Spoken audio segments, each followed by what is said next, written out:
Allez, salut à tous et bienvenue dans ce nouvel épisode de Dérive et des Lettres. Bon, on a mis un petit peu de temps à sortir cet épisode, mais ça y est, on a enfin réussi à se réunir pour enregistrer. Donc cette semaine, on a un programme assez chargé. Dans la partie sujet de la semaine, on va parler rock progressif avec le dernier album de Steven Wilson. Et pour la partie rap, on va parler de shit talking en prenant notamment exemple sur le dernier album de Lotto, ou projet, je sais même pas si c'est un album.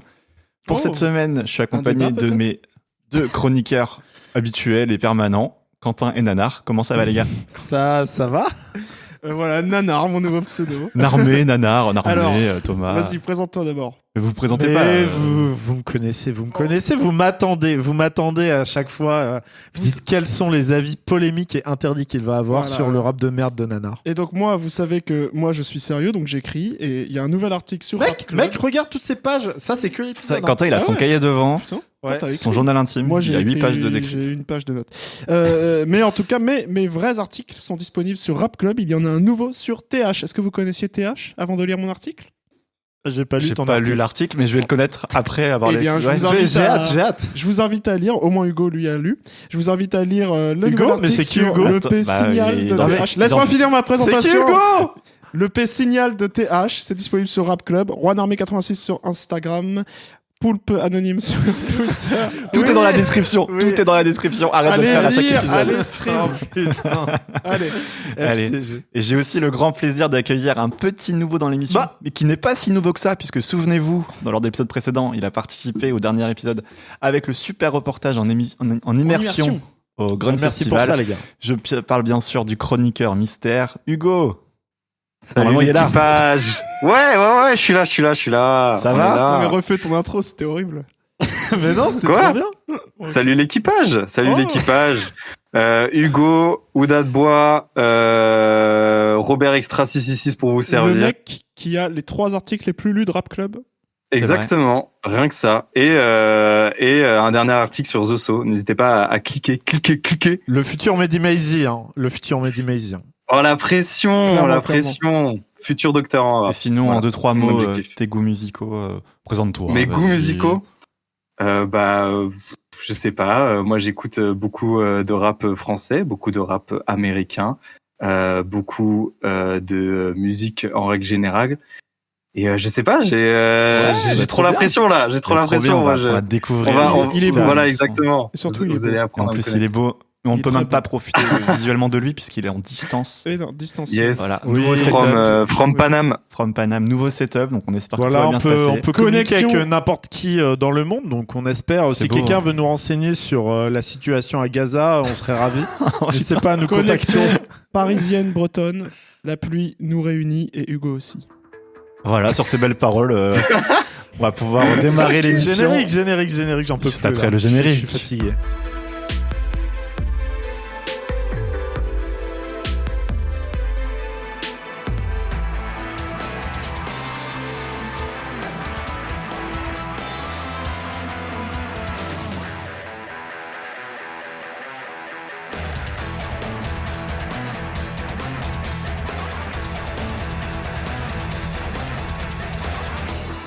Donc avant de parler des deux principaux sujets de la semaine, on va pouvoir faire un petit point actu avant. Et on va commencer avec Quentin qui voulait nous parler bon, de c'est moi qui l'inauguration. Ouais, tu vas commencer. Tu vas nous parler de l'inauguration de la Sphère à Las Vegas. Je sais pas si vous avez vu passer ça, il va vous en parler. J'ai Et vu. notamment du concert de U2 J'ai qui s'y stream. est tenu pour l'ouverture et qui s'y tiendra jusqu'à, je crois, février 2024. Vas-y. Oui, bah j'imagine que vous avez tous entendu parler là, tous ceux qui écoutent de U2 qui a inauguré la Sphère de Vegas avec un show d'inauguration C'est pour ce qui, U2 bâtiment à 2 milliards. C'est Non qui, mais U2 s'il te plaît. C'est On va différent. en parler après, du U2, t'inquiète pas. C'est une Ici, référence, connard. 3 sons de U2 une référence. Alors, il y a Sunday Bloody Sunday. ok. Non, mais sérieux U2. Non mais frère. You Free. Voilà. Non, mais j'en sais rien. Il y a la musique sur l'Écosse aussi là. Bon, Allez, ok. Donc vous voyez que, en tout cas, Narmé bosse toujours autant ses sujets et ça fait plaisir. C'est Voilà, pas voilà.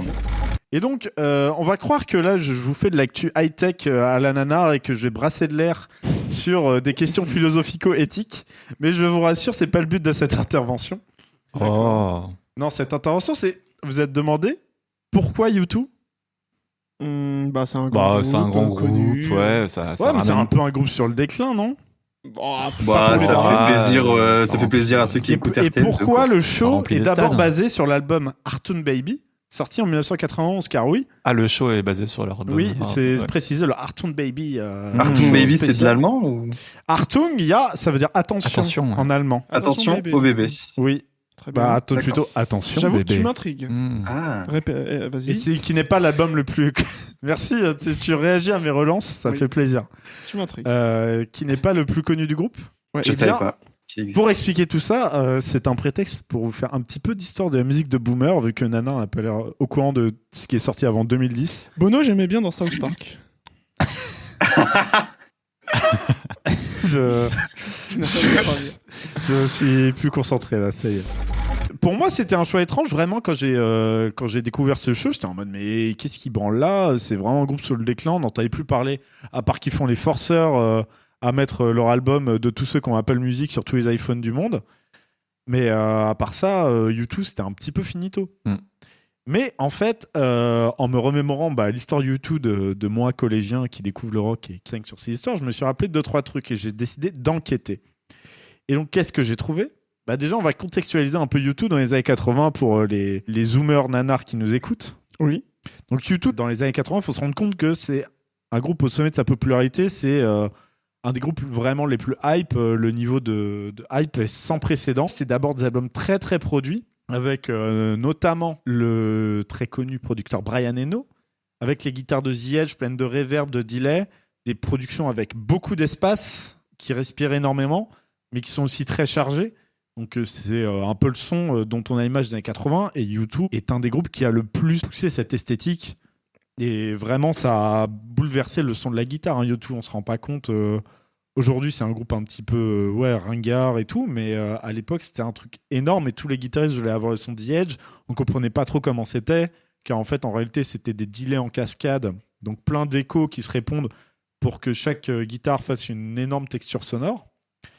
Et donc, ça a été hyper influent, avec des tubes comme Pride, donc je vais aider Nana, Pride in the Name of Love, avec With or Without You, Where the Streets Have No Name. Donc là, on a en tête, vous voyez, ces guitares qui résonnent de fou. Est-ce Avec- que Oui. ça va avec sa voix aussi? Parce que moi, de souvenir, U2, c'était aussi des chœurs derrière. Enfin, lui, Bono qui chantait, et puis tout le groupe qui chantait Ouais, derrière lui. tu C'était vraiment, fais bien d'en parler, parce que j'allais y venir.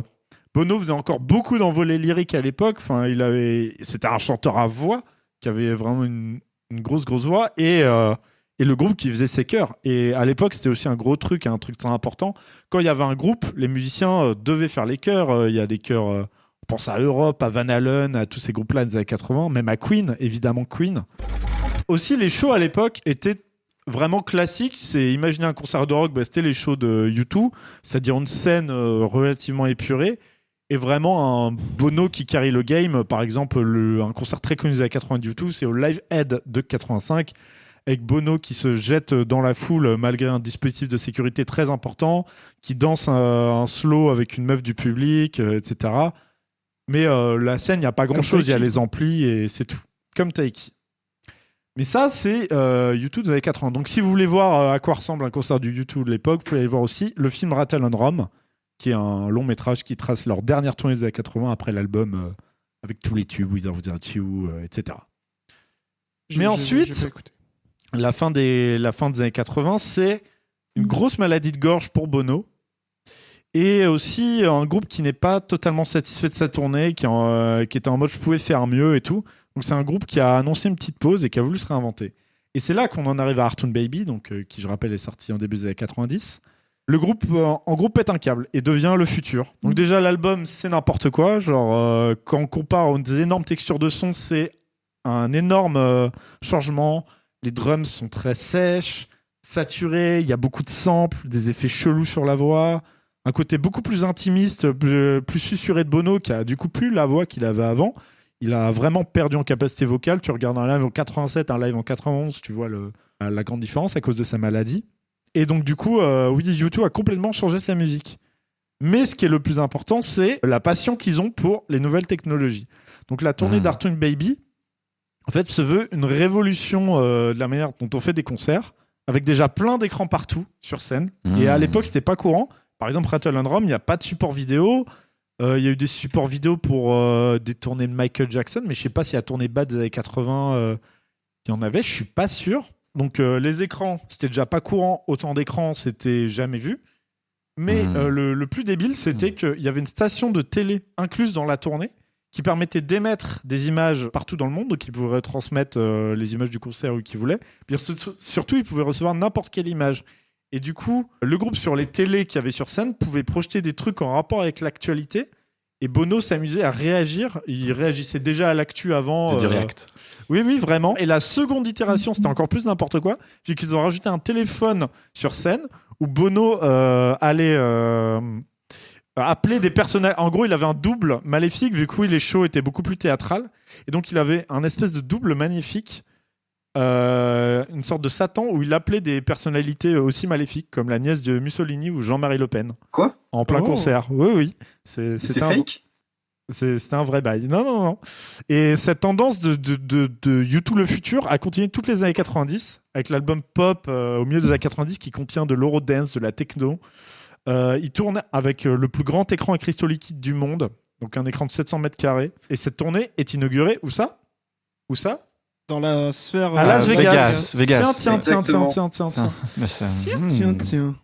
Et vraiment, à cette époque, U2 se reposait entièrement sur les nouvelles technologies. C'était des zinzins.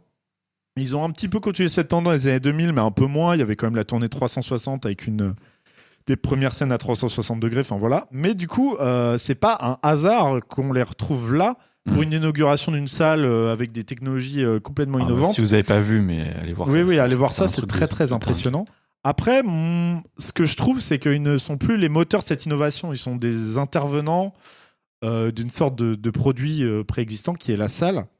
Donc, si je trouve la proposition, du coup, que ce soit U2 qui inaugure est hyper logique, peut-on parler d'innovation de la part de U2 comme c'était le cas d'avant ? Parce qu'en plus, là, j'ai cité que 2-3 trucs, mais il y avait plein d'autres machins. Enfin, les tournées de U2 des années 90, c'était débile.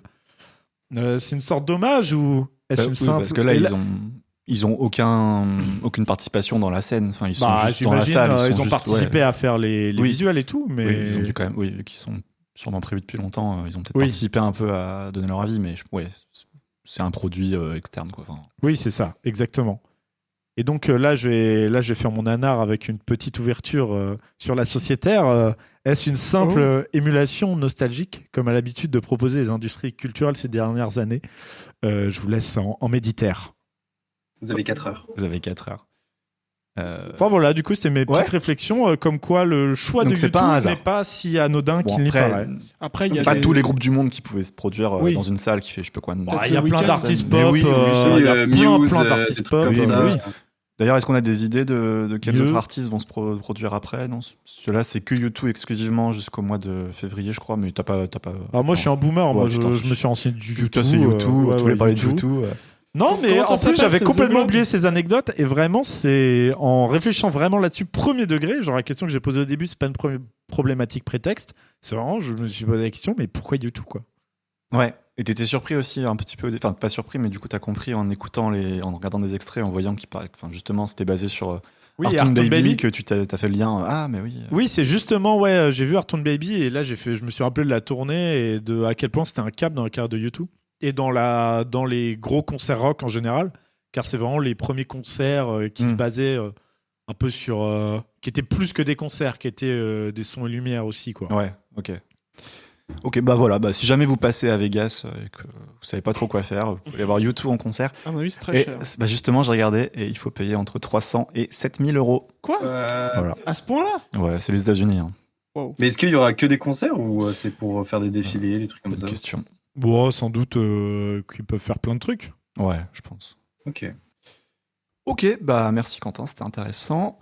Autre sujet d'actu, c'est Hugo qui voulait nous parler du coup d'un pilier du rap français avec The So. Donne-moi les clés de la réussite, je donnerai un double à tous mes potes. Oh. Waouh, belle introduction pour The So.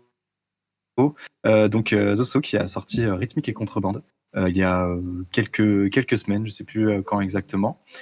Ouais, il y a pas très longtemps. Et pour vous la faire courte, The So, c'est un un vieux quoi, un vieux de la vieille dans le domaine du rap. Il a commencé en partie. Ce bruit de con. Excuse-moi, Hugo. Attends, On a des bruits de Discord, je vais me mettre en ne pas déranger. Quoi? On a des bruits de con. Il y a des bruits de con. On a des bruits de Discord. C'est bon, j'ai mis en ne pas déranger, tu peux reparler. Tu peux reprendre un Désolé. petit peu avant. Des bruits de t'en con. étais- Ouais, désolé, les bruits de con. Un rappeur qui a commencé, qui a fait ses armes avec le groupe Dissident, donc avec Nesbill. Quelle année le groupe Dissident?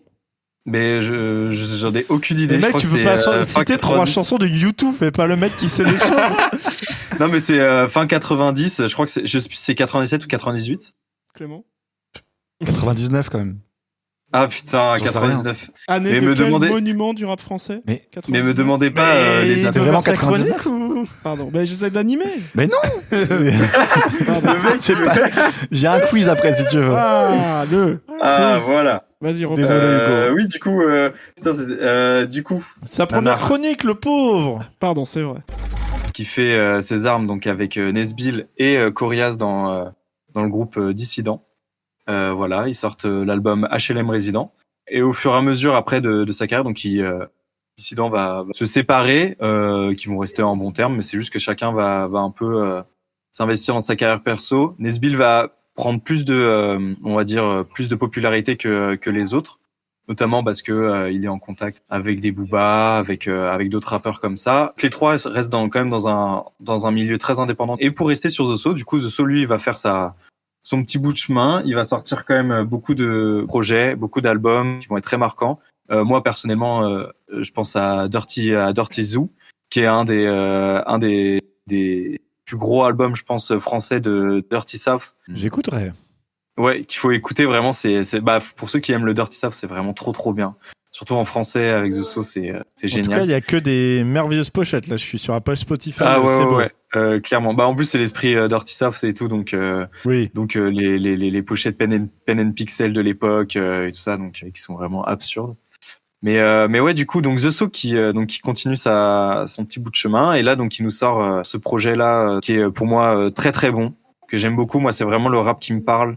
C'est quelqu'un qui a beaucoup de charisme derrière le micro, qui en impose énormément. C'est quelqu'un qui j'aime bien dire ça, mais enfin le côté qui rappe la rue quoi. Ça se sent à sa voix, ça se sent dans ce qu'il raconte, et c'est quelqu'un aussi qui maîtrise très très bien aussi la langue de Molière, puisque c'est quelqu'un Ouais, c'est bien écrit. qui maîtrise très bien tout ce qui va être les schémas de rime, multisyllabiques. Enfin, c'est vraiment pour les bandeurs pour les bandeurs de rimes, les bandeurs de tout ça. C'est vraiment génial. Donc voilà, moi je vous conseille d'aller écouter The So. Bah je sais ouais, pas on si en vous parlait. avez fait, Moi, vous c'était une avez très belle écouté découverte derrière. pour moi. On en parlait avant d'enregistrer l'émission. Et ce que je disais, c'est que je retrouvais ce que je kiffais dans des flows de Booba des années 2010, quoi. Des flows très agressifs, avec une voix très agressive, mais avec des prods qui n'ont rien à voir. Mais du coup, ouais, gros kiff. C'est vraiment, l'album passe tout seul. Que des trucs assez vénères. Moi, si j'avais un petit reproche, c'est que je trouve les morceaux chantés. Je parle pas juste des refrains chantés dans des morceaux kickés, mais genre vraiment, genre Plus les mêmes rêves, ou les trucs. Non, ou Marquer l'histoire, je crois. Ou Ouais. les morceaux purement chantés, je trouve, ils font un peu datés et ils sont pas aussi bons que les autres, je trouve. Mais à part ça, je trouve c'est un sans faute le projet. Bah, je vous conseille même d'écouter DEL du coup, Ouais. qui est du coup l'album Ouais, avant, l'album qui est, d'avant. moi je trouve encore, que je trouve meilleur, parce que c'est vraiment, il y a vraiment, là je sais pas, en fait je sais pas pour Rhythmic World si c'est un album ou pas, mais j'ai l'impression que pour DEL il y a. DEL vraiment dure une 56 construction. minutes, là RSC il fait 30 minutes, mais après aujourd'hui les albums Ouais. sont plus courts volontairement. Oui, voilà, aussi, c'est donc, ça.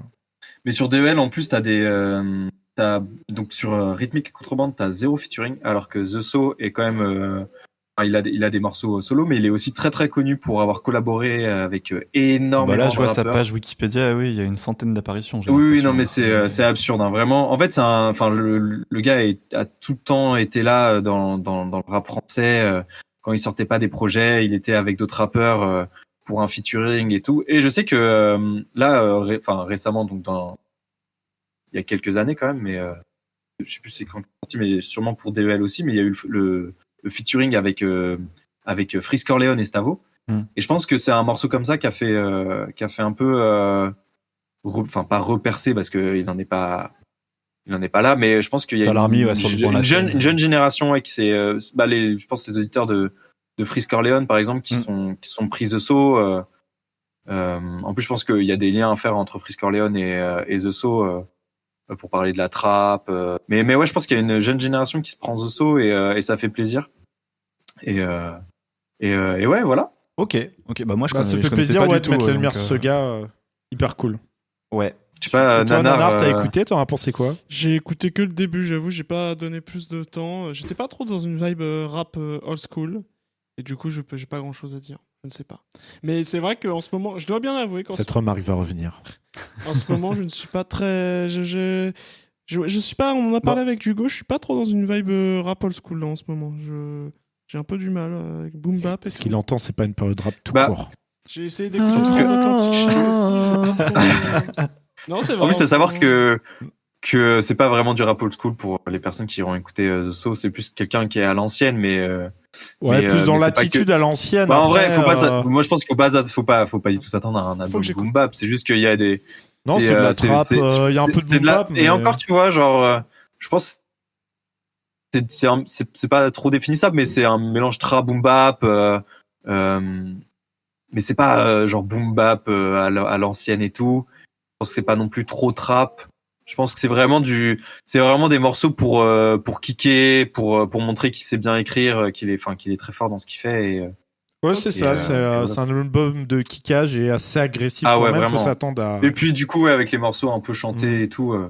Ouais, mais avec les refrains, c'est là où je parle de trap, c'est des refrains chantés un peu trap, trap milieu des années 2010, tu vois, genre avec une phrase répétée en boucle, genre des refrains presque à la Caris, quoi, genre.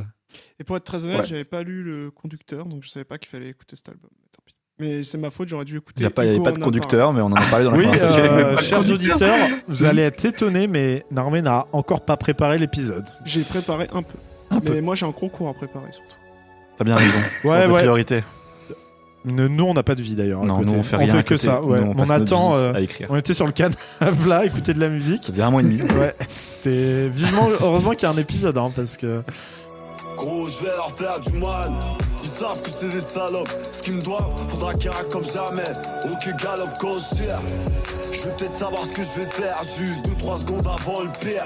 Mais j'irai au bout, je finirai pas en loup. Mon blaze au-dessus du trou, non je serai pas déçu du tout. En tout cas, merci Hugo pour la découverte. Trop bien. Et t'as écrit un article dessus sur. Ouais, j'ai écrit un article. Ouais. Si vous voulez aller un peu plus loin. Et on va faire vite avec la dernière actu de la semaine. Donc je voulais vous parler du récent rapport du CNM. Qu'est-ce donc que le CNM? C'est le Centre National de la Musique.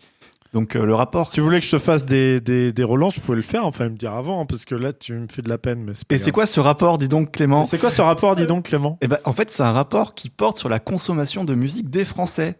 Donc, c'est quoi la consommation de musique des Français? Je vais vous l'expliquer tout de suite. Super. Merci Nagui. Non, en vrai, c'est un rapport hyper complet qui fait. C'est un PowerPoint de 200 slides. Oh, et qu'est-ce que disent tous ces slides? Bon, d'accord, j'arrête. Tout étudié, j'espère. Donc, il y a plus de 4 000 personnes qui ont participé à cette étude.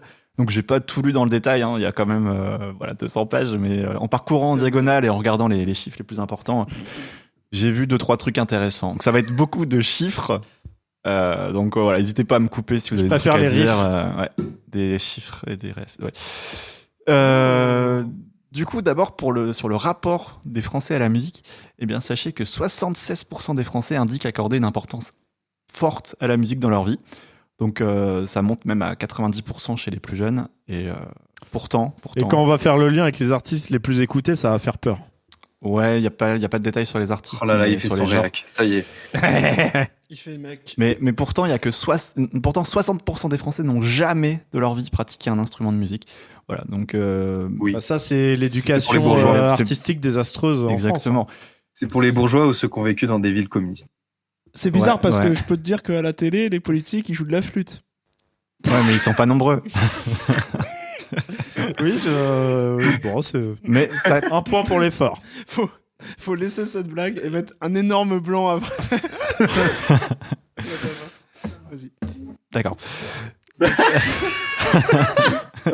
Non, fallait et dis donc, Clément, c'est quoi la suite de cette étude? Non, merci. non, je voulais juste dire que là aussi, pour la pratique des instruments, ça s'améliore un petit peu, puisqu'il y a moins de 50% des moins de 24 ans qui n'ont jamais pratiqué, alors que chez les vieux, c'est 70-75%.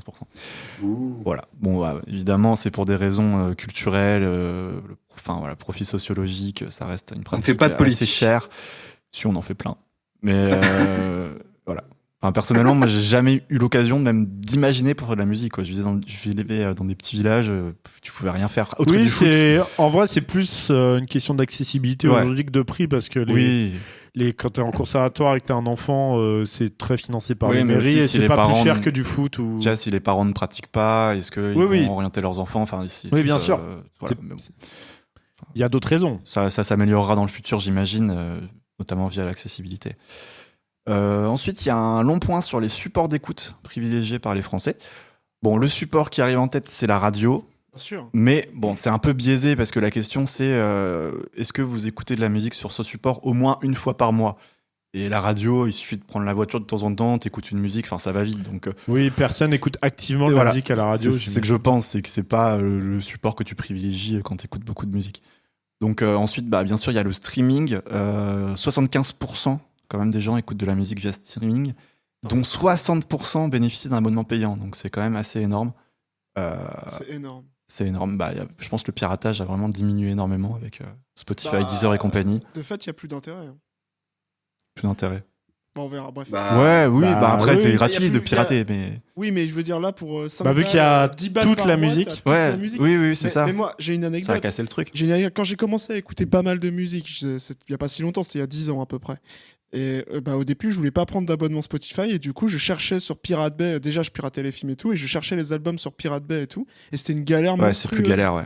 Je connaissais pas les bons sites et tout, et c'était une galère monstrueuse. Et en vrai, quand j'ai pris un abonnement Spotify, genre, je veux dire, je pouvais écouter la discographie d'Al Capote qui est pas vraiment trouvable sur les plateformes. Enfin, Ouais, c'est non, mais en oui. fait juste c'est un truc de fou quand même ce qui s'est passé. Pour une question de confort et tout, ouais, Bah t'as oui. t'as tout d'accessible pour pas cher. T'as y pu a écouter pas de la raison de crème de pirater, l'Île-de-France, mais quel non, plaisir. sucez-moi avant l'album. Ok. Ah, tu l'album. Mais oui, c'est l'album de Al Capote. Non, mais je sais, j'ai laissé la blague, putain. Ah, pardon, d'accord. Et sinon, mais bien sûr, la consommation physique est loin derrière. 41% des gens écoutent encore au CD, 17% en vinyle, et quand même 9% pour les cassettes audio. C'est trop bien les cassettes audio, wesh. Truc de fou. Ça doit 9% être, des gens écoutent une fois par mois Oui, sur c'est cassette pas un audio. délire genre dans le metal underground ou Oui. parce Ouais. que dans le rap par Tu exemple, sors souvent une tape. T'as des trucs, ils existent que en tape. Oui, on est C'est d'ac- insupportable. on est d'accord. Ouais. À noter aussi, j'ai noté un truc marrant, c'est que 30% des Français écoutent de la musique directement depuis le support source, donc c'est-à-dire sans enceinte ou écouteur. Donc sur le téléphone, 30% des gens écoutent directement. C'est comme ça qu'on profite du rap. Hein. Donc, Non, mais genre, c'est un support privilégié ou ça arrive non. parce que. non, ils disent, c'est genre vraiment, ils écoutent que comme ça. Voilà. Après, ils ont fait une corrélation. 53% de ces personnes n'accordent pas une importance importante pour la musique. Quoi. C'est genre, Oui, c'est quand un ils fond. écoutent de la musique, c'est sur téléphone et puis. Tu patoches. Donc ils s'en foutent de la qualité. Maintenant, on va passer au genre préféré. Le style préféré, c'est la variété française. Donc 2/3 des Français en écoutent. 2/3 des Français ont la place dans leur top 5 des genres les plus écoutés. Oh. Suivent la pop et le rock. Donc on va faire un petit focus rap et métal parce que c'est quand même des riffs et des lettres. Donc sur le rap, 28% des Français le placent dans leur top 5, mais il y a bien sûr une grosse différence entre les classes d'âge. Chez les moins de 34 ans, on dépasse les 50% d'amateurs de rap et ça diminue drastiquement après. 3% chez les plus de 70 ans. Anecdote. Mais non. Ma grand-mère. Ah, Anecdote. Ma grand-mère, bon, elle avait 65 ans, je pense plutôt parce que c'est il y a 10-15 ans, donc même 60 ans. Et elle disait: ah oui, j'écoute toute la musique, moi j'adore le rap, Maître Gims par exemple. ah. Oui, c'est vrai que je pense qu'on Elle a a bien 3%, ça va être Maître Gims. Probablement. Ou Soprano. Sopra. Soprano, ouais. Sopra. Et à noter aussi la presque parité parfaite chez les auditeurs. Voilà, ce qui m'a un peu surpris. Ah ouais? Côté métal et hardcore, en France, on a seulement 16% qui le placent dans leur top 5 Ah bah, tu des m'étonnes. genres, avec un pic à environ 20% pour les 35-60 ans. Ça en fait seulement le 12e genre le plus écouté en France, derrière notamment par exemple la musique classique, le jazz ou la musique latine. Contrairement au rap, le genre n'est pas du tout plébiscité chez les jeunes et restera très probablement un genre de niche dans les décennies à venir. Et on remarque aussi que c'est le genre qui a la plus grande disparité entre auditeurs masculins et féminins, puisque 70% des auditeurs sont des hommes. Voilà. Ouh, le rap est plus progressiste que le métal. Eh oui. Voilà. Et enfin, il y a un passage sur la découverte des nouvelles musiques qui m'a fait un peu rire. Enfin, qui m'a fait rire, non, que je trouve intéressant. Chez les vieux, ça se fait principalement via la télé et la radio. Et chez les jeunes, via les plateformes de streaming, notamment les recommandations perso ou les playlists. Et chez les très jeunes, donc les moins de 25 ans, près de la moitié découvrent leur musique sur TikTok. Voilà. Donc, Vous avez entendu, ouais. mettez Dérive et des lettres sur TikTok, je sais pas comment, et playlistez ça. Mais justement, j'y viens. Ah Parce que la presse spécialisée est très loin derrière. Et les podcasts, c'est encore pire, puisque seulement 5% des interrogés ont placé cette source dans leur top 5. Vous êtes l'élite. Vous êtes l'élite. L'élite. Et ça montre aussi que notre public potentiel n'est pas très important. Mais, ouais, mais on va avoir les aides du CNC, donc on s'en fout. On va augmenter ces stats. Et enfin, oui, il y a une autre stat qui m'a fait rire, c'est que 7% ont répondu qu'ils n'écoutent qu'ils écoutent que de la musique qu'ils connaissent déjà et qu'ils découvrent rien de nouveau. Donc, dans le métal, il y en a des comme ça, je crois. Okay. qui restent voilà, dans leur vieux truc et de fou. qui veulent pas découvrir, qui sont fermés. Voilà, donc j'entre pas plus dans le détail, il y avait quand même beaucoup d'informations, mais 200 pages. Ce qui sera intéressant, sera de comparer avec les prochaines éditions, parce que là c'était le premier rapport, et donc on pourra voir les évolutions. Allez les métalleux, je sais pas. Ouais, je pense qu'il n'y a pas d'espoir. Hein. 12e, c'est déjà pas mal. Allez les filles, écoutez du métal. Devant la K-pop. Ouais. Devant la K-pop. Devant la caca-pop, là, allez. Ouais, et donc voilà, on pourra revoir dans 2 ans s'il y a des évolutions ou pas. Allez. Bon voilà, c'est tout pour les sujets de la semaine. Donc, c'est tout pour moi. Donc on va pouvoir passer aux 2 sujets principaux. On va commencer par Quentin, ça te va ? Quantub, c'est qui parti. va nous parler de prog avec le dernier album de Steven Wilson. Donc c'est The Harmony Codex et c'est sorti le 29 septembre dernier. Déjà, je voulais introduire quand même, c'est qui Steven Wilson pour ceux qui connaissent pas ? PTDR, c'est qui ? Parce que tu connais toi quand même. Bah oui, j'ai écouté. C'est 3 chansons de Steven Wilson. Impossible. Impossible. Ok. Non mais moi j'écoute sur les plateformes, je regarde pas trop les sons, tu sais, j'écoute dans les playlists et tout. Ok. Alors je vais vous présenter Steven Wilson, donc un musicien de 55 ans, donc l'âge de vos darons à peu près. Et c'est un musicien et producteur, donc actif depuis la fin des années 80. Il s'est fait connaître dans les années 2000 avec les succès de son groupe qui est plus connu que lui pour les plus vieux d'entre nous, Porcupine Tree, dont il est le leader. Avec des albums très très très très connus, très très publicités, comme Deadwing ou Fear of a Blank Planet, qui sont des classiques du prog, on peut le dire, et qui est en carrière solo depuis 2008, même s'il y a un album de Porcupine Tree qui est sorti il y a 2 ans, car le groupe s'est reformé depuis. C'est un gars qui diversifie vachement ses influences, avec du prog, du jazz fusion, de la pop des années 80, du disco, du métal. Alors aussi, donc dans son activité de producteur, déjà il coproduit et mixe tous ses projets, donc déjà c'est important. C'est un mec qui mixe ce qu'il fait, et il a contribué à des succès de plusieurs groupes, notamment le plus connu Opeth, dont il a produit les albums les plus cultes au début des années 2000, que Deliverance, Damnation, Ghost Reveries, voilà. Et sans lui, ils ont flop ? Ou c'est juste moins bien ? Non, mais c'est qu'ils sont partis sur d'autres délires avant, mais c'est vrai qu'on peut reconnaître vachement la patte de Steven Wilson sur ces albums-là. Il a aussi enregistré des parties de guitare acoustique et tout. Et il y a des chœurs, donc vous pouvez entendre Steven au loin sur ces albums. Et il y a un délire entre la bromance entre les leaders de ces 2 groupes. Mais bref. Et il a aussi ressorti énormément de classiques. En gros, il a remixé énormément de classiques du rock et du prog des années 70 et 80. Notamment Yes, King Crimson, Tears for Fears, Ultravox. En fait, en écoutant des ressorties, vous avez probablement, sans savoir, écouté des remixes de Steven Wilson. Alors quand je parle de remix, c'est vraiment juste remettre au goût du jour les sons, c'est pas genre les retravailler, enfin, c'est les faire sonner plus modernes, mais il reste très fidèle au mix original. Je précise pour ceux qui ont les remixes électro en tête. Et donc du coup, voilà un petit peu le bonhomme. Et donc je voulais parler vite fait de mon rapport à Steven Wilson avant de parler de l'album. Donc je l'ai découvert en 2013 avec le superbe album The Raven That Refused to Sing. Un album qui met surtout en avant la facette de prog et un petit peu jazz fusion aussi. Et depuis, je suis toutes ses sorties. J'ai beaucoup aimé à peu près tout ce qu'il a sorti jusqu'à celui d'avant où j'ai été assez décontenancé, donc l'album The Future Bite sorti en 2021. Parce qu'il est passé de quelque chose de vraiment prog avec des influences métal et fusion essentiellement, à une écriture beaucoup plus moderne, industrielle, froide, voire numérique en fait. Donc on va parler de ça car l'album d'aujourd'hui est dans la continuité. Donc comme le précédent, j'ai d'abord été très décontenancé par les influences beaucoup plus variées. Donc dans l'album, on peut retrouver du prog, de l'art pop, du trip hop, du jazz, de l'électro, de la new wave, de l'OST ambiante. Enfin, c'est le bordel. Oui. Et l'ambiance est encore une fois assez froide, presque brutaliste, avec beaucoup d'éléments électroniques, mais aussi purement acoustiques, piano, avec un mélange de piano, de guitare acoustique, avec qui dilue beaucoup la facette, l'instrumentarium rock, quoi, basse, guitare, batterie. Il y a même des batteries électroniques, donc c'est assez bizarre.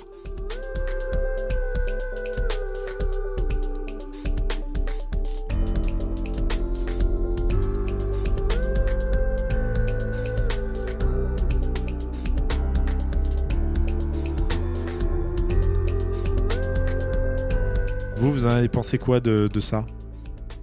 Tu l'as écouté, Nanar ? Narmé ? Je l'ai écouté 2 fois. Après, pour un album d'une telle richesse, ce n'est pas assez. Ouais, pareil. Enfin, moi, vraiment, je l'ai vraiment beaucoup écouté. Moi, je l'ai écouté pas mal de fois et c'est vrai qu'au début, il est très, très décontenançant. Enfin, faut se plonger dedans vraiment, je pense, en profondeur pour vraiment tout bien analyser et tout comprendre parce que, enfin, oui, c'est vrai qu'il est très riche et j'ai vraiment eu du mal. Mais bon, peut-être, je vais te donner mon avis tout de suite, mais moi, j'ai vraiment fini par apprendre à l'apprécier et j'aime beaucoup. Mais après, peut-être que tu ne seras pas d'accord. Si, on va y venir. Moi, j'ai pas eu le même rapport que Clément. Ouais, j'ai pas eu du tout de mal. Moi, pour le coup, je l'ai écouté beaucoup en marchant dans. Oui, par contre, j'étais pas concentré à fond dessus, j'avoue. Et moi, j'ai pas du tout cherché à l'analyser, en tout cas. Enfin, j'ai ouvert les bras à ce que Steven allait m'apporter par sa musique. Et en vrai, en marchant dans Paris, tu te laisses vraiment. Enfin, tu voyages en fait, il y a vraiment un truc. Ouais, je suis assez d'accord. Oui. Je sais pas si ça va avec le côté progressif de cette musique, mais sur des longs morceaux en fait, tu peux vraiment te perdre dans. Exactement. Le côté très paysagiste, moi je trouve. Ouais, il y a vraiment un truc comme ça et qui va et moi pour le coup, ce qui m'a vraiment plu, alors que je pensais pas du tout être touché par ça parce que j'avais déjà écouté du rock progressif et j'aime vraiment bien quand ça sonne un peu comment dire. Un peu presque acoustique, tu vois, mais là il y a vraiment, comme tu l'as dit, un truc très numérique, très presque des fois techno. Oui, en gros, il faut savoir qu'il y a beaucoup de batteries électroniques. Voilà, la personne qui les a programmées, car comme d'habitude, Stian Wilson dans ses albums solo s'entoure de beaucoup de musiciens. C'est pas lui tout seul dans sa chambre. Évidemment. Toutes les parties d'électronique ont été composées par un musicien de trip-hop dont j'ai noté le nom ici. Oui, Jacques Wenger, figure de la scène trip-hop et drum and bass des années 90. C'est pas n'importe qui. Mais les drums d'ailleurs sont assez marquants, je trouve. Enfin, il y a des morceaux, alors, je sais plus, c'est Inclination ou le deuxième, où il y a un moment, un pattern qui commence, enfin, je sais pas, trouve. Très industriel. Oui, et sur une nappe comme ça, un peu ambiante et tout, qui fait vraiment voyager de fou, quoi. Et il y a même, c'est bien que tu parles c'est sur Inclination. Qui a fait de la drum and bass, mais il y a même presque des. Enfin, tu vois, je sais plus c'est quel morceau, mais on entend des hi-hats qui font très rap, très. Enfin, tu vois, genre ça me faisait penser vraiment sur la drum and bass les samples de batterie, les boucles de batterie qui ont été samplées et tout. Bah, je sais pas, il y a des morceaux où sur les hi-hats et tout, tu reconnais des patterns qui font très rap. Oui, c'est vrai. Bah, justement. Donc là-dessus, je voulais du coup dire comment, au fil des écoutes, comment j'ai été marqué par les différents éléments. Parce qu'au début, je savais pas trop comment me positionner. J'étais en mode encore un truc bizarre. Qu'est-ce qui m'a fait c'est pas le Steven que je connais. Et puis au fil des écoutes, d'abord j'ai été quand même charmé par la beauté des lignes de chant et renforcées de chœur. Ouais. À chaque fois, les mélodies sont quand même très marquantes. Il est quand même très très fort pour ça. Aussi, il y avait quand même quelques gros pavés de pure prog dans l'album, notamment Impossible Tightrope et Stargaze. Aussi, une très belle collab avec la chanteuse Ninette Tayeb, donc, avec qui il a déjà collaboré par le passé, sur Rock Bottom. Donc, très très beau morceau. Ouais. Mais ensuite, au fil des écoutes, une fois que t'es passé ça, en mode c'est beau, c'est cool, on commence à capter les subtilités de production et on remarque déjà je trouve, la manière, donc, à quel point il y a de la reverb sur cet album. Moi, je trouve que ça a marqué parce que j'ai l'impression, notamment la reverb des instruments acoustiques, vous me direz si vous avez eu cette impression, mais j'ai l'impression que c'est quand même un moyen de les noyer dans un espace cohérent avec celui créé par les nappes électroniques, car il y a énormément de nappes électroniques. C'est très bizarre sur un album de Steven Wilson, parce que souvent c'est genre des claviers un petit peu vintage et tout. Non, là, c'est vraiment des sons d'OST de films modernes, quoi. Genre les deux, les instruments genre acoustiques, genre piano, guitare et tout, se marient bien parce qu'ils évoluent. Genre, je trouve que c'est un tour de force de production dans un espace sonore cohérent et ça forme des espèces de paysages sonores comme ça qui, et du coup, les mélanges ne choquent pas tant que ça. Ce qui choque, c'est par rapport à la discographie de l'artiste, mais en écoutant, Oui. ça choque pas tant que ça. Mais tu vois, tu parlais un peu d'aspect cinématographique et de paysage sonore. Et moi, c'est plutôt ça qui m'est ressorti de mes deux écoutes, c'est que t'as un peu l'impression, en vrai, si il chantait pas, bon, même dans la musique de film, des fois ça chante, mais juste s'il chante pas et tout, je trouve qu'il y a un vrai délire où t'as des images qui deviennent directes, je sais pas, de longues étendues. Bah, sachant qu'il y a quand même des d'océans, passages, de déserts. Oui, il y a des passages instrumentaux. Oui, En plus. il y a des passages plus rythmés, mais il y a un vrai côté, quand j'ai écouté l'album, c'est vrai qu'il y a un côté musique de film assez présent, quoi. Et qui, à mon avis, se retrouve un peu dans ce que tu dis, le côté un peu éthéré, les gros snaps de synthé. Clairement, il y a des influences d'ambiance très claires, hein, et d'OST de film, c'est évident.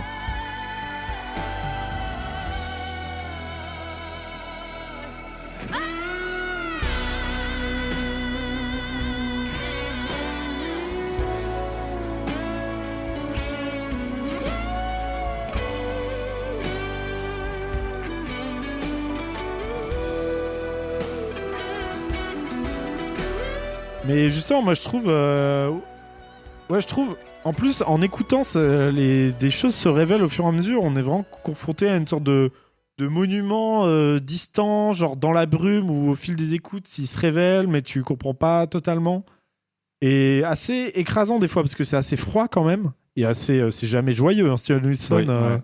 Oui, ouais. Ouais, mais c'est marrant parce que c'est pas... Il y a un morceau, je crois. Ça m'a pas particulièrement... J'ai pas trouvé ça méga déprimant, enfin... Je sais pas. C'est plutôt... Il y a plutôt de la mélancolie, quoi. Mais c'est pas froid... il est je sais connu, pas. genre, pour l'avoir vu en concert, à un moment d'une intervention, il fait « You know, my music is known as quite melancholic. » tout le monde dans la salle a ri parce que c'est genre... Frère, t'es déprimant. Mais c'est en vrai, c'est vrai. Mais je trouve en plus, il y a vraiment beaucoup de morceaux assez marquants au final. Enfin, je trouve par exemple What's Bring Life, avec la voix filtrée à la King Crimson, et les mélodies sont vraiment cool. Et en fait, c'est un morceau pop très facile à écouter si on le prend indépendamment de tout l'album. Pareil, Rock Bottom, pareil. C'est un morceau pop très efficace. En fait, les morceaux. En fait, c'est un album limite plus pop que rock, si t'enlèves les morceaux très prog. Même Economy of Scale, il y a une boîte à rythme assez vénère, mais en soi, t'as un refrain Economy of Scale et tout. Enfin, genre, tu le retiens. Beautiful Scarecrow, pareil. Time is Running Out, pareil, c'est une balade très très belle. Enfin, c'est beaucoup de balades aussi, Ouais. ce qui est assez surprenant, mais elles sont toutes... mélodiquement, elles sont toutes tellement bien, et en termes d'arrangement, tellement riches que c'est cool. Franchement, c'est très cool. Et puis, que dire des énormes pavés, genre Stargaze, la grosse pièce prog finale, donc de 9 minutes, qui est avec un solo de basse de zinzin. Et ouais, non, moi, ce que j'aime bien aussi, c'est que j'ai pas l'impression que c'est de la musique complexe non plus, tu vois. À un moment, je me suis demandé, est-ce que... c'était genre pour qualifier un peu ce qu'il fait, est-ce que c'était de la musique expérimentale, je sais pas quoi. Et en fait, il y a vraiment un truc que malgré tous les éléments, et ça cache quand même une complexité, mais que c'est pas prise de tête, que c'est pas... Non, parce qu'au final, ce qui prime, c'est la mélodie, c'est la chanson. Oui, voilà, au final, c'est ça. la part des morceaux, ils sont pas longs, hein. Il y a 3 morceaux Oui. longs, dont un qui est une sorte de nappe ambiante avec juste une loupe, qui est Harmony Codex. D'ailleurs, qui est, je trouve, un peu long et qui casse un peu le rythme du truc, parce que 9 minutes de ça, c'est peut-être un peu trop. C'est mon avis. Mais sinon, t'as 2 gros morceaux prog et le reste, c'est des chansons pop, hein.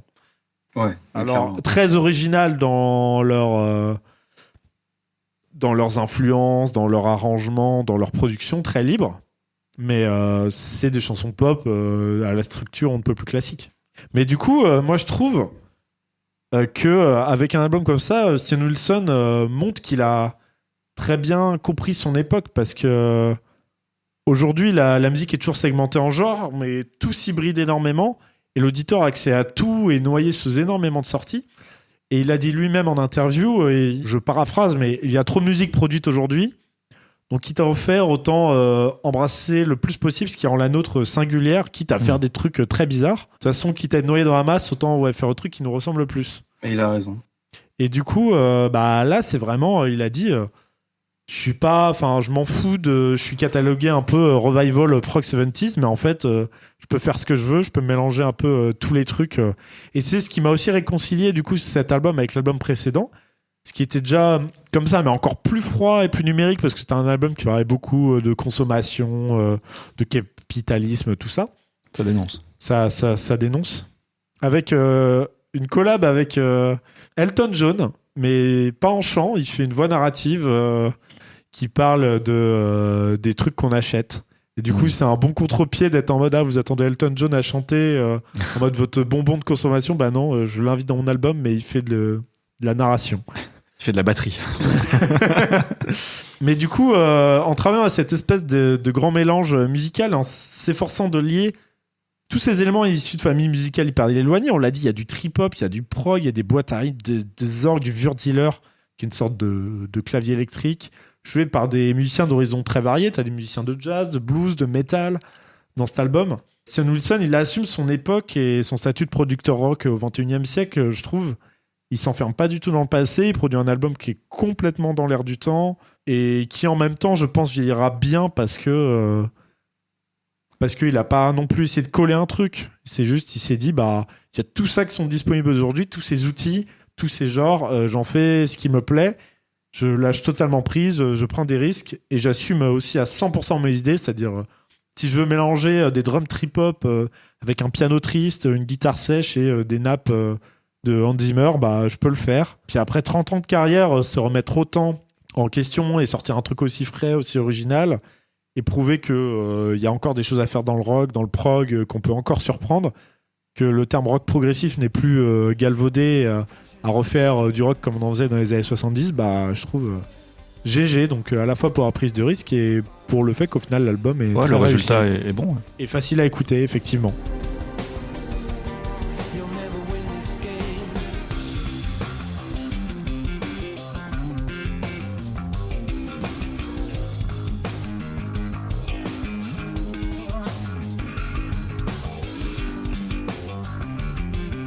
Juste revenir vite fait sur le fait tout à l'heure, j'ai dit que j'ai mis un peu de temps à l'apprécier. Je pense que c'est Mais surtout... pareil en vrai. Non, mais je pense que c'est surtout sur la façon que j'avais de l'écouter. C'est parce que je l'ai peut-être écouté 2-3 fois en étant concentré dessus. Et il n'a pas réussi à m'emporter. Et c'est une écoute où je me suis allongé, je l'ai mis. Et là, j'étais plus détendu, dans un mood plus relax. Et c'est là que ça a pris sur moi. Et que maintenant je peux l'écouter. Oui, c'est ça, c'est peut-être aussi la pression au lieu de le chroniquer, de dire j'ai des trucs à dire et tout. Et au final, en fait, faut juste se laisser transporter et pas. Faut être dans un mood tranquille et marcher dans la rue, s'allonger. Il va très bien avec le transport, effectivement. Ouais. Moi, j'ai écouté dans le train aussi, ça fonctionne très très bien. Ouais, dans le train. Et même, il passe, je trouve, même dans toute sa durée, il passe assez bien parce que, je l'écoutais d'une traite dans le train, alors que des fois, je suis en mode hyperactif, j'ai besoin d'écouter plein de petits sons différents. Et là, non, il passait d'une traite tranquille. Donc très très cool. Bravo. Après, le mec est fort. Le mec est talentueux. Qu'est-ce que tu veux faire, Steven Le Haas, c'est chaud. La production est toujours parfaite. Ouais, le mix, écoutez-le sur des bonnes enceintes ou un bon casque. J'ai lu plusieurs chroniques. Pas sur le téléphone directement. Oui, j'ai lu. On vise nos auditeurs qui font partie des 30%.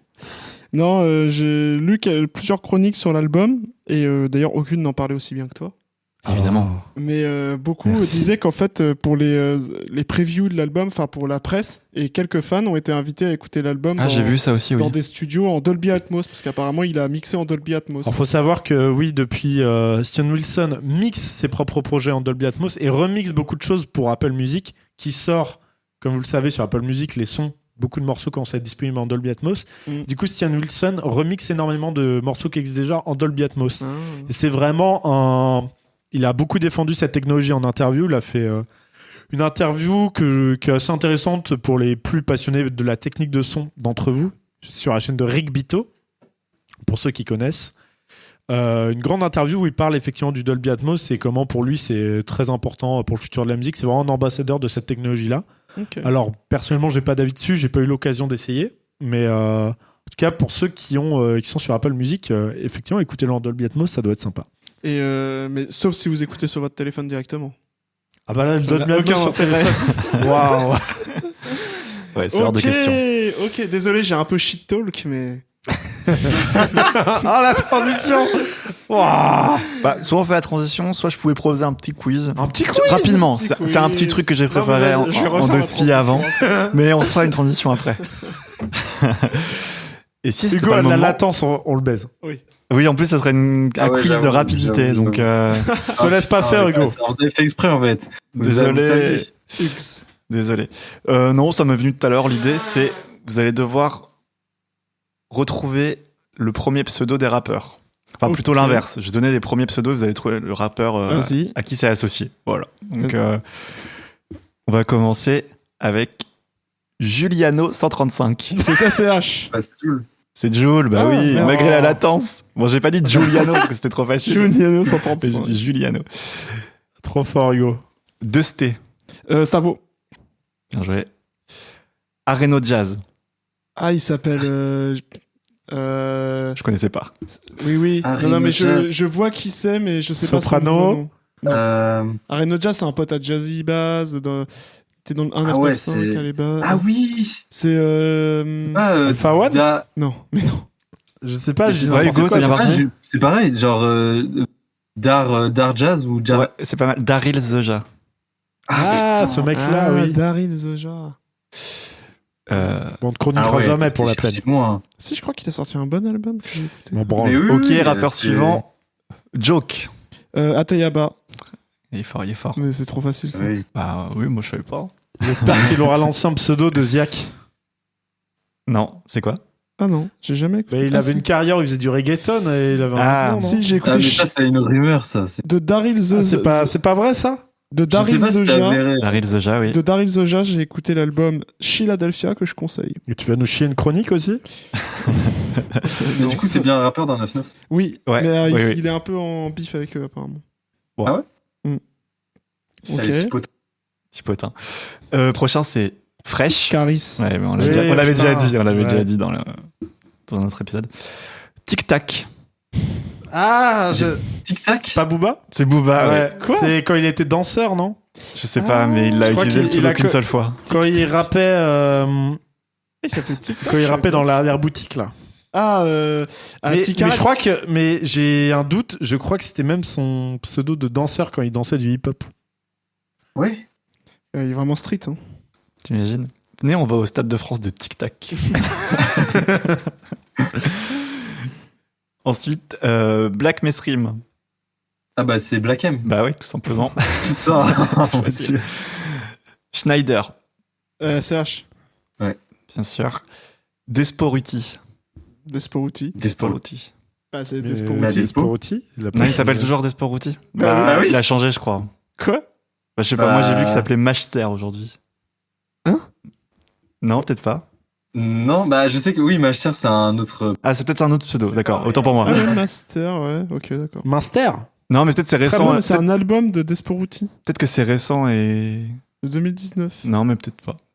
Peut-être fausse. Peut-être. fact-checker. Voilà, peut-être. Peut-être exclu mauvaise des source. TRDL. Et. Zekwe Ramos.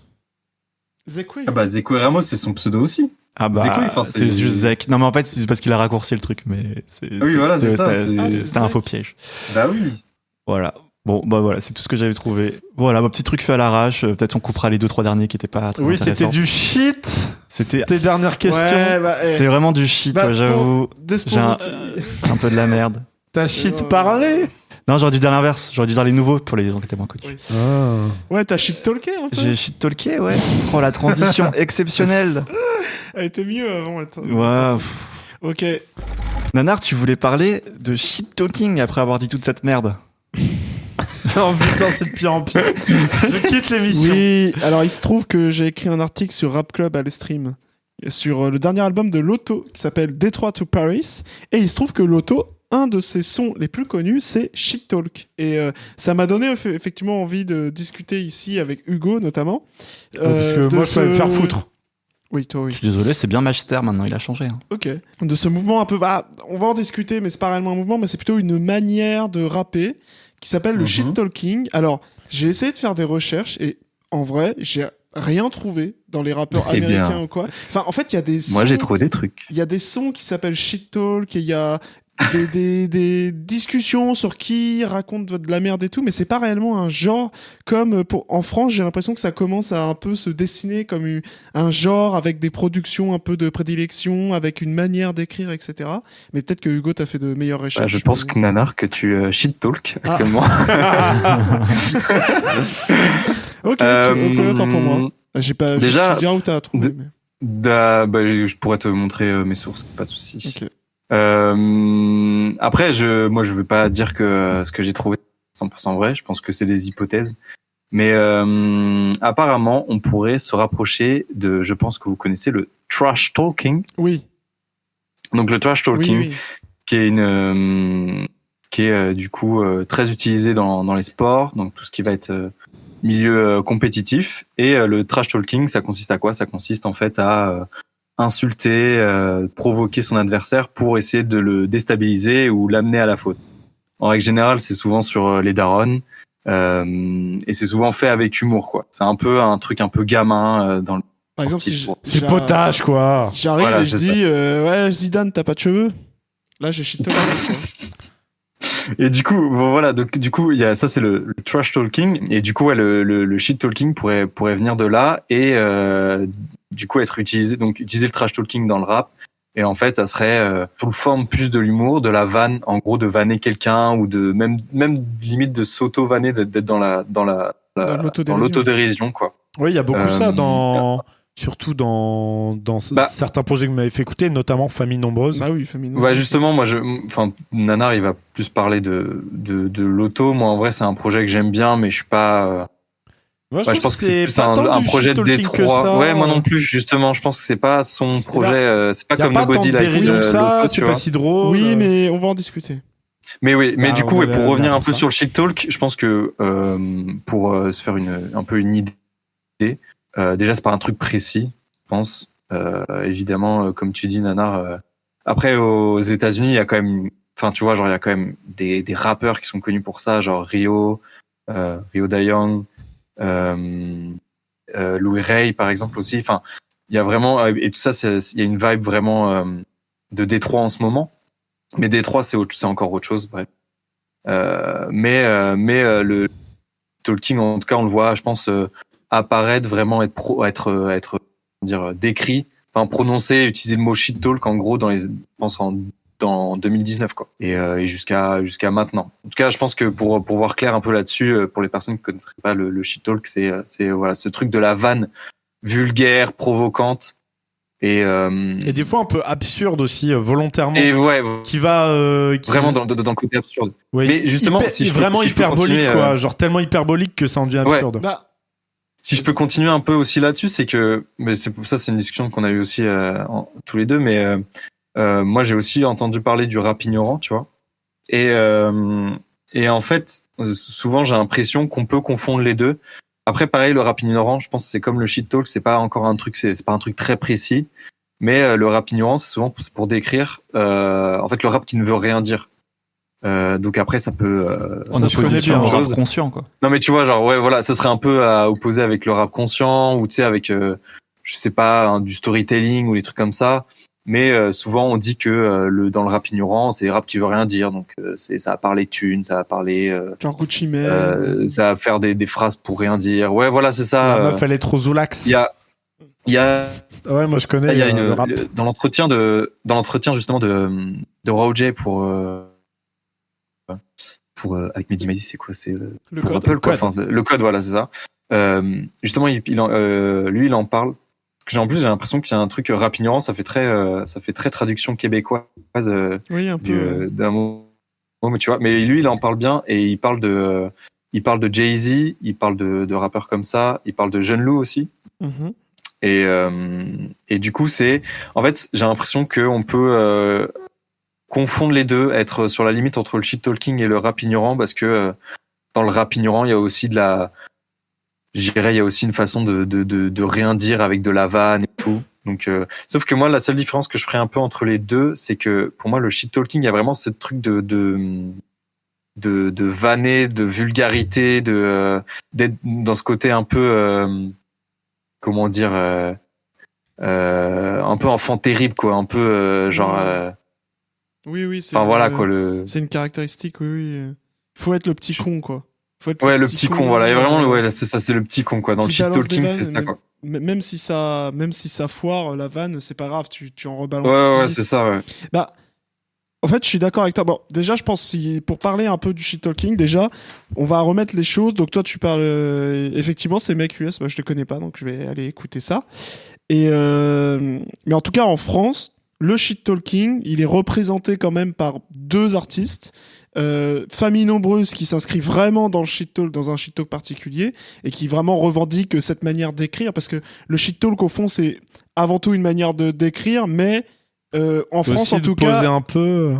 Ouais, bah en France en tout L'auto, cas elle il dit, se teinte aussi le shit talk c'est un lifestyle. Oui, ah putain, tu me l'as, je l'ai noté pour parler de l'auto, mais bon tant pis. Excuse-moi. Mais bref, en France, c'est voilà l'auto et Famille Nombreuse. Famille Nombreuse, c'est 100% shit talking. L'auto, effectivement, il y a des différences parce que c'est aussi de la trappe jusqu'à riz. Mais il y a quand même pas mal et de. Et même d'aspects, esthétiquement, juste pour revenir, Famille Nombreuse, c'est quand même niveau prod, c'est très très particulier, avec un côté crade, oui. presque Dirty South, ouais.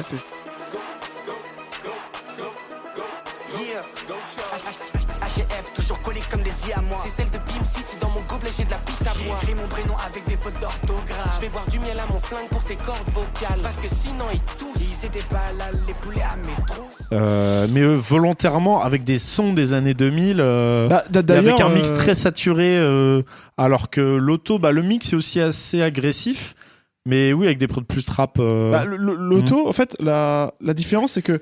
Il y a plus des ambiances Bresson qui se dégagent du loto, alors que, genre, dans le Famille Nombreuse, le dernier, il y a un sample de Ghostbusters, c'est n'importe quoi. Mais en fait, c'est parce que pour moi, dans le shit talking, il y a un peu deux courants. Il y a le courant Famille Nombreuse qui est le shit talking cartoonesque, c'est-à-dire vraiment à dire n'importe quoi, voir des trucs qui n'ont pas de sens. Mais d'ailleurs, je renvoie à l'article. Il y a vraiment beaucoup de vannes, c'est un projet très drôle. Je renvoie à l'article de Hugo qui explique ça très bien, mais j'en ai noté quelques-unes. Mais c'est voilà, par exemple, c'est tellement absurde. Par exemple, ça va être traduire des phrases. Des phrases américaines en français et qui veulent rien dire, genre il y en a une qui est incroyable qui vient de Lil Wayne je crois et c'est Vraisy bouge en silence comme le Z de lasagne. C'est débile, mais alors en fait mais en quinri c'est génial puisque c'est Real G's move in silence like lasagna. Tu captes ou pas? Non, moi j'ai capté. Les vrais G, les vrais G, le G c'est le OG. Bouge en silence comme les lasagnes, comme une lasagne. Comme le G dans lasagne. C'est le G de lasagne. Ok, lasagne. Et eux, ils traduisent ça en français, ça veut absolument rien dire. Ou par exemple, elle me donne la tête. Pour dire she give me a head, tu vois. Enfin, mais c'est du génie, quoi. Et comment dire, bon, alors il y a ces traductions de phases américaines en français qui veulent rien dire, mais il y a aussi des trucs, mais vraiment, pour moi, Famille Nombreuse, ils sont dans le shit talk cartoonesque. Genre quand ils disent j'ai tabassé ton mec car il s'habille comme le Made in de 2005. Ah oui, très très drôle, très très drôle. J'ai acheté des faux papiers, je m'appelle Alpha One. Ou une autre fois, pour gagner, c'est je t'ai braqué parce que t'as appelé ta paire de Reebok des Reebok. Ah oui. C'est un truc comme ça, tu vois. Je t'ai volé ta paire de Reebok parce que tu les appelais des Reebok. Et il y a aussi une autre, c'est Rihanna, c'est pas un grand front qu'elle a, c'est une calvitie. Elle a un front de chauve. Non mais...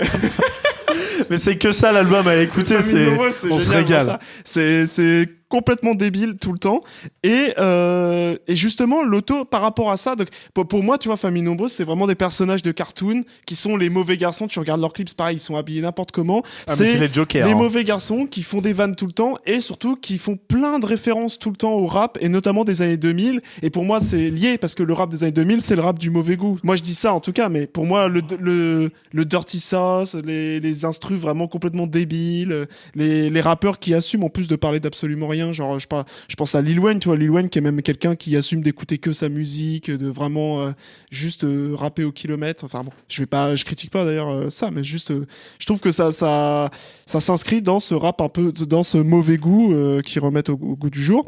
Et justement, Lotto à côté, il est dans un shit talk assez intéressant qui est un mélange à la fois. C'est pas un shit talker tout le temps. Des fois, c'est juste un rappeur normal, mais il est dans un shit talk plus hérité, je dirais, de la vanne un peu dans les quartiers et tout, tu vois. C'est plus un rappeur street avec tous les codes du rap de la rue et tout, mais où le côté vanneur est beaucoup plus parce qu'il y a le côté vanneur, mais il y a le côté van pince sans rire chez Lotto, tu vois, où il va plutôt. Chez lui, le shit talk, c'est plutôt une manière de dire les choses frontalement, tellement frontalement que ça paraît un peu bête, tu vois, c'est un peu une vanne, mais c'est une vanne dans laquelle il y a un fond piquant. J'ai noté une phase pour ça, par exemple, mais bon, c'est une parmi tant d'autres, mais par exemple, tu vois, il va te dire avoir un père absent quand t'es Renois, c'est un sport national. Ouais. Tu vois, il va dire, mais tu ou alors, vois, c'est- dans shit talk, dans le son shit talk, dans Oui. l'album Tout le monde déteste Lotto, il va dire, je me suis dit, nique sa mère, je sais pas rapper, je vais shit talk. Tu vois, il y a des trucs comme ça qui sont à la fois. Je vais être volontairement de mauvaise foi, mais pour l'exercice aussi, ça a la différence si quoi d'un Booba ou d'un Karis qui raconte des énormes conneries pareil. Oui, mais eux, ils se prennent au sérieux beaucoup plus Bah, au sérieux. Booba, il a quand même dit s'il y avait des beats par terre, certains marcheraient sur le cul. Oui, mais il fait. C'est la Moi, je suis d'accord avec Quentin. En vrai, je suis d'accord avec phases- Oui, Ça- mais ça reste du rap street la et qui différence, va c'est qu'il y a dénoncer des des trucs phases- par des blagues. Il y a des tu vois. phases, Il y a ouais, des de phases comme ça, shit-talker, et chez moi, pour moi, chez Lotto, il y a Ouais, beaucoup plus de ça. Je pense Et en que c'est plus, vraiment accentué, ouais. et c'est accentué. Et en plus, chez Lotto, il y a aussi une esthétique globale. Bon, déjà, il y a le fait qu'il rappe beaucoup sur des prods Détroit. Et de fait, le shit talking chez Famille Nombreuse, il y a des prods Détroit aussi. Moi, je pense à quelqu'un comme Nobody Likes Birdie, mais qui est pas vraiment un shit talker, mais qui s'inscrit un peu dans ce délire. Mais en fait, c'est difficile à mettre le doigt dessus, mais dans le shit talk, il y a le côté van, mais il y a ce côté, comme je dis, dire des vérités et les dire un peu no cap, quoi. Cash. En vrai, c'est aussi que, quand Booba, ou même, moi, je pense à Caris aussi, parce que par famille nombreuse. Oui, j'ai ils dit aiment Booba et beaucoup Karis, vraiment, c'est les deux Ouais. auxquels je pense. Ouais, eux, ils font aussi référence à Caris. C'est juste que aussi, à ce moment-là, bah, on parlait pas de shit talk, en fait. On disait juste, et c'est pour ça aussi que C'est vrai. j'ai parlé un peu de rap ignorant, au début, parce que je pense que ça a traversé, et c'est juste que comme on essaye de définir les choses, en fait, il y a des choses dans le passé qui, on savait pas encore, on disait juste, bah, c'est Booba qui fait, tu sais, on parlait de gangsta rap, tu vois, limite pour Booba, enfin, tu vois, genre, en fait, l'appellation shit talk, on Oui. l'utilise aujourd'hui parce qu'elle est revendiquée aussi. C'est Mais ça la il y a- différence. J'y pense là quand tu le dis, mais la différence aussi, c'est quand même l'autodérision.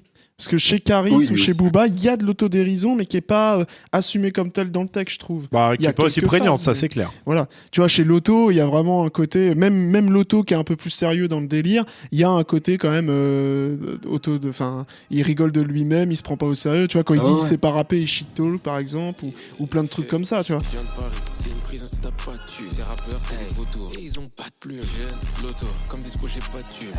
Qu'il a un gain, mais il a pas de beurre. J'ai donné trop de thunes à ma mère, maintenant je regrette. J'aurais dû claquer cette oseille sur une tasse refaite. Si tu veux les scams, faut avoir l'air honnête. L'instru, elle est pas, du coup, triple la refaite. Tu vas aller nulle part si t'écoutes ton daron. Cette meuf, elle Et je voulais dire un autre truc aussi sur l'esthétique qu'ils sont en train de créer. En fait, pour moi, le shit talk, ce qui est intéressant, c'est que c'est une manière d'écrire, mais c'est aussi une esthétique qui est en train de se créer en France un peu. Alors, elle existe aux US un peu, mais en France, elle dessine un peu son sillon.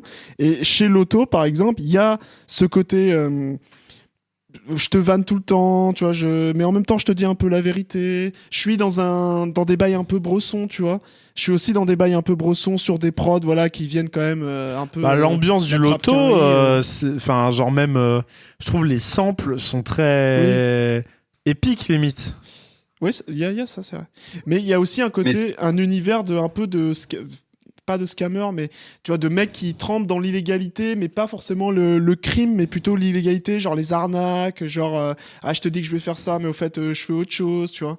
Oui, le petit côté con de un la peu, rue, ouais, voilà. le Tu sais que tu peux pas Le trop Han lui faire Solo, quoi. confiance, il va un peu te douiller, tu vois. Il y a Ça, ce c'est côté encore autre chose, du douilleur, coup, tu vois. Mais moi, Parce je trouve que que c'est dans le shit talk aussi, genre dans Ouais, Famille parce que- Nombreuse, il y a un parce peu ça. Hein. Il y a un peu, oui, il y a un peu ça. Et tu vois, genre, et ouais, non, et Nobody Like Birdie, moi, j'écoute moins, mais de souvenirs, genre, je crois qu'il il s'est fait aussi connaître parce qu'il faisait ce qu'on appelait aussi vulgairement du scam rap en fait, tu vois. Oui. En fait, c'est juste des mecs qui parlent d'arnaque souvent sur d'arnaque, je sais pas. Moi, j'y connais rien, je suis pas un Non, scammer. mais c'est pas ça. En fait, ce qu'il a fait connaître, c'est un petit extrait où, en gros, il te dit ce qu'il faut que tu fasses avec tes messageries sécurisées si tu te fais choper par les flics, quoi. Oui. Mais c'est pas Voilà, réellement. C'est pas réellement de l'arnaque, tu vois. Mais c'est plus. En fait, c'est un truc vraiment de mec qui trempe dans l'illégalisme et qui, tu vois, va te donner un peu des tips. Mais ça ressemble d'ailleurs à ce que fait Lotto dans le morceau Airways ou je sais plus quoi, où il t'explique comment scam un aéroport, tu vois. Il y a Airways et il y en a un autre. Mais l'autre, c'est plutôt contrôle de. Oui, il t'explique qu'il faut que tu aies une meuf bonne avec toi pour les contrôles de keuf. Oui, mais tu vois, c'est ça. C'est une esthétique un peu. Oui, c'est ça, ouais. Et pour moi, il y a ça dans le shit talking français, il y a un peu ça. Mais Lotto lui-même, il dit par exemple que pour lui, son projet shit talk, c'est Tout le monde déteste Lotto. Qui est assumé de fou à 100%, et que Détroit de tout Paris, c'est un projet Détroit, et il y a un peu de shit talking, mais c'est pas dans tout le projet. Mais moi, je trouve quand même que c'est un truc qui revient beaucoup chez Lotto, cette manière d'écrire, et qui me le ferait rentrer dans cette catégorie, tu vois. Il faut bien faire la différence, je pense, après, même si c'est souvent relié, mais entre ce qui est Détroit et ce qui est le shit talk, c'est pas les. Oui, c'est pas la même chose. Mais en France. C'est les styles de production. Après, en France, de fait, pour l'instant, c'est plutôt ces artistes-là qui s'en emparent, quoi. Bien sûr. Il y en a un peu d'autres, mais genre Lotto, par exemple, c'est le représentant de la Détroit en France, tu vois. Mais du coup, pour revenir sur Lotto, moi, c'est pour ça que je trouve que on parle de shit talk, mais moi, je trouve que du coup, Détroit tout Paris, c'est pas un projet vraiment entièrement de shit talk. Dans le sens où pour moi, par exemple, Bocho, c'est le morceau shit talk du projet. Ouais. Mais le reste, comme on disait, il y a les morceaux un peu scam, il y a le morceau Better Days où c'est plus un morceau trap ou de motivation. Enfin, tu vois, genre où il parle beaucoup de lui, il parle beaucoup de. Je trouve que par contre, c'est un projet où il parle beaucoup plus de lui. C'est vrai. Beaucoup plus intime que d'autres. Enfin, moi, en tout cas, je trouve. Notamment les phases sur sa mère, sur la famille. Ouais, exactement. La pauvreté, Alors que ça aurait été du shit talking, si vous avez suivi, ça aurait été sur ta mère à toi, l'auditeur. Ok. C'est juste pour expliquer. Dans le shit talk, en tout cas, si je voulais essayer de dessiner ce qui pour moi fait un shit talker ou non, il y a plusieurs choses. Il y a l'esthétique un peu bresson, jeune con arrogant, le côté je suis dans des manigances illégales, et puis je te donne un peu aussi, tu vois, il y a un côté accessibilité, c'est je te file le plan en même temps pour toi aussi arnaquer les gens, comprendre comment ça se passe, etc. Le côté du coup débrouillard qui en déroule. Moi, je trouve qu'il y a ça dans le shit talk aussi. Oui, il y a le côté, comment on dit, des gens un peu à l'écart de la société. Oui, j'ai pas le mot. Marginaux, oui.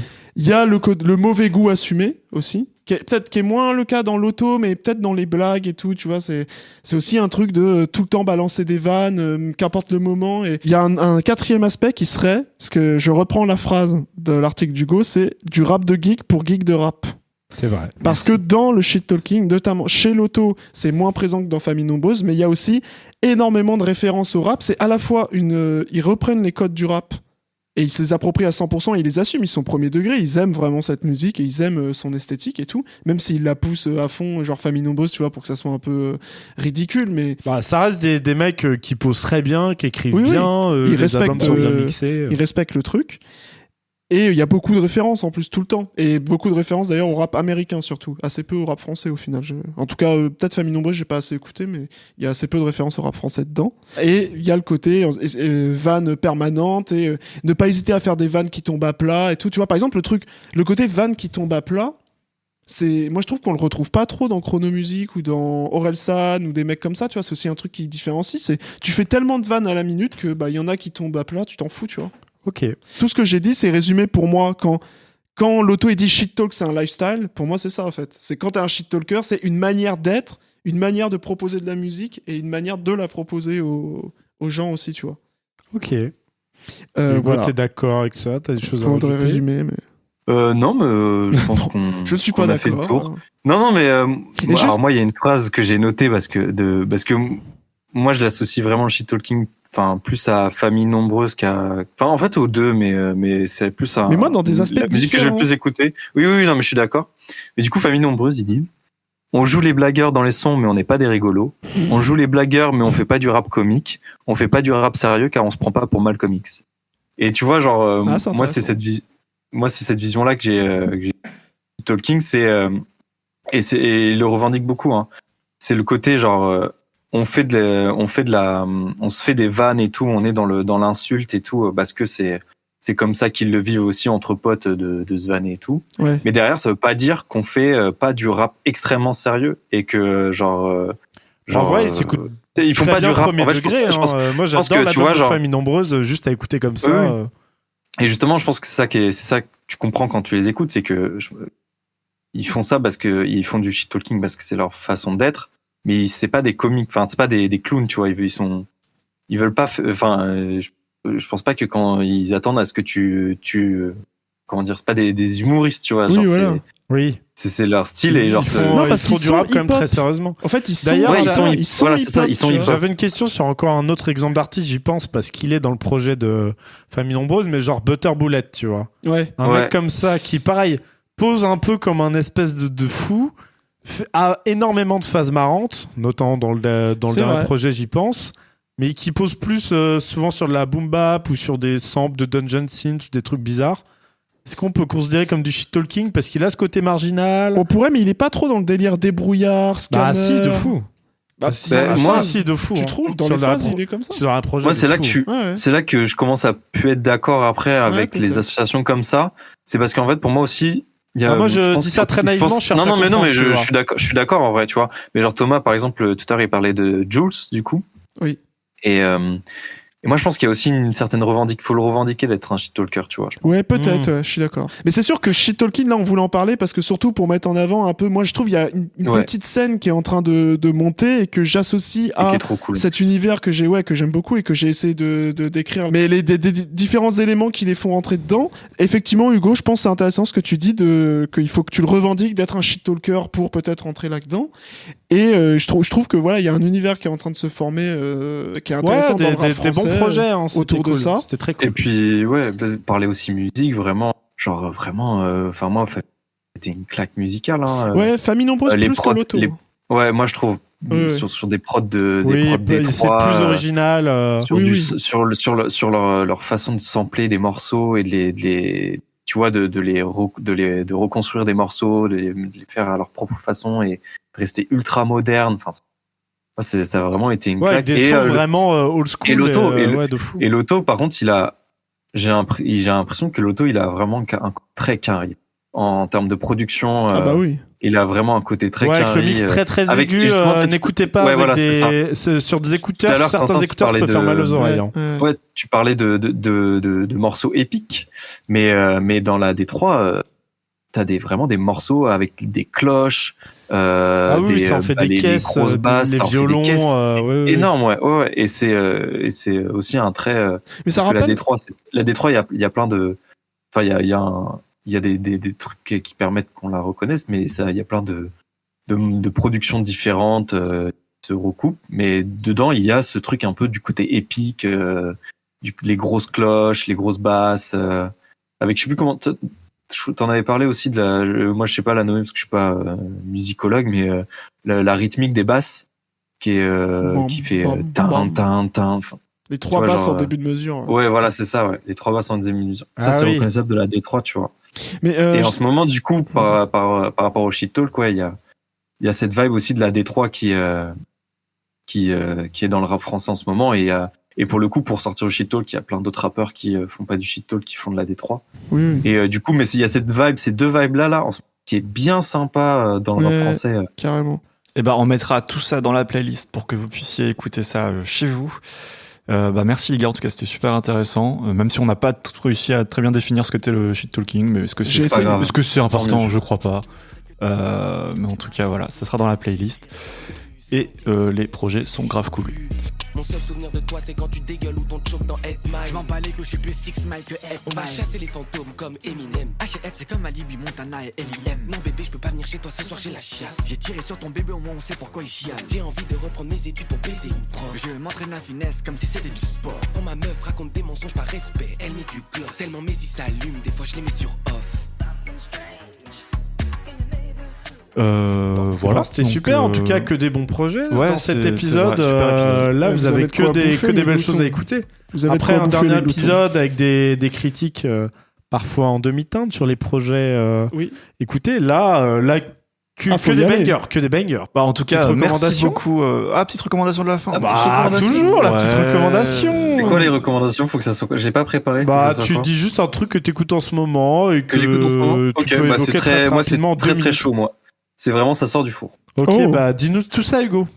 Eh bah, écoutez, allez streamer le single Appuie-tête de Souffrance et ZKR. Ah oui, incroyable, Moi, incroyable. c'est un feat inattendu. Moi, Souffrance qui moi, arrive sur de la c'est deux trappe là. Ah là là là Ouais, là. deux C'est rappeurs que bouillant. j'adore. Deux Bouillant. rappeurs que j'adore et pourtant pas pour les mêmes choses. Et Souffrance qui nous fait un couplet, mais mon pote, c'est une Ouais. leçon. Ok, Genre, non, faut streamer ça. je vais aller écouter T'as ça. un fort raison, Hugo. On veut les bijoux et des pierres de taille. Préfecture de Bobigny, la queue est interminable. Ils vénèrent le triangle hibou. Pour entrer sur le chantier, j'ai dû payer mes Caterpillar.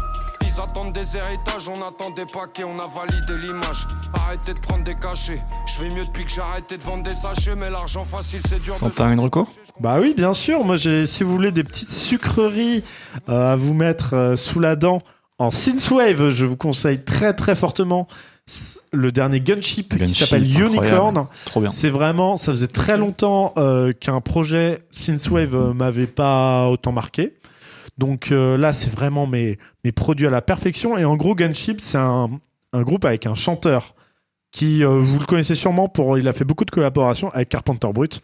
Nous l'avons vu sur la scène du Hellfest l'été dernier.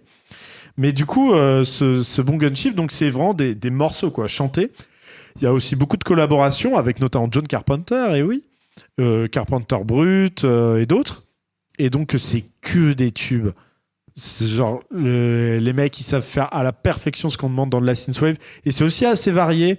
Pas que des trucs très sucrés. T'as aussi des trucs plus cyberpunk, un peu bresson, des trucs plus dark synths, des trucs plus vénères, des trucs plus doux. Franchement, l'album passe tout seul. Donc, jetez-vous dessus si vous kiffez ce genre de choses. C'est ce qui s'est fait le mieux depuis ces dernières années. Voilà. J'approuve. Ok, bah moi alors j'ai pas de musique à recommander. Par contre j'ai écouté là dans le train qui me ramenait de Toulouse, le bus, j'ai écouté l'interview de Roger par Rapolitique, le podcast Rapolitique, c'est des Québécois. Et c'était très intéressant. Enfin, ils ont parlé de l'industrie musicale, de la carrière de Roger, etc. Mais je trouve que c'est un truc que tu peux écouter même si t'écoutes pas spécialement Roger. C'est comment ça se passe. Si le mec ne parle pas de Roger, il explose, je crois. Comment ça se passe le rap au Québec, comment C'est il vrai, s'est ça. exporté, etc. Ça, c'était vraiment passionnant, quoi. Je conseille. C'est une interview pleine d'informations intéressantes sur l'industrie de la musique, etc. Ok. Moi, j'ai pas d'idée, mais je rejoins Quentin avec Gunship. Cimer. Je stream fort en ce moment et Let's go. c'est du lourd. Bon, en tout cas, merci beaucoup d'avoir écouté jusqu'ici. Et merci Hugo. Merci Hugo. Bah, merci les gars. beaucoup. Ouais. Merci Hugo. Merci J'espère pour cet qu'on te reverra, exercice. on te reverra Bah, pour j'espère les prochains. J'espère très vite. Tu es le bienvenu. Tu es bien. Tu es tout le temps Je le bienvenu. préparerai mieux mes petites fiches. Tu vois ici. C'était Et, parfait. Tu vois ici, c'est ta maison, comme dirait Jean-Marie. Oh là là. Merci. Et bah, je suis heureux. Voilà. Voilà, très bien. Eh bien, Merci à tous. passez une bonne journée avec des riffs et des lettres. Bisous. Maintenant, c'est fini. Bon, bah, attendez le prochain avec impatience. Pleurez.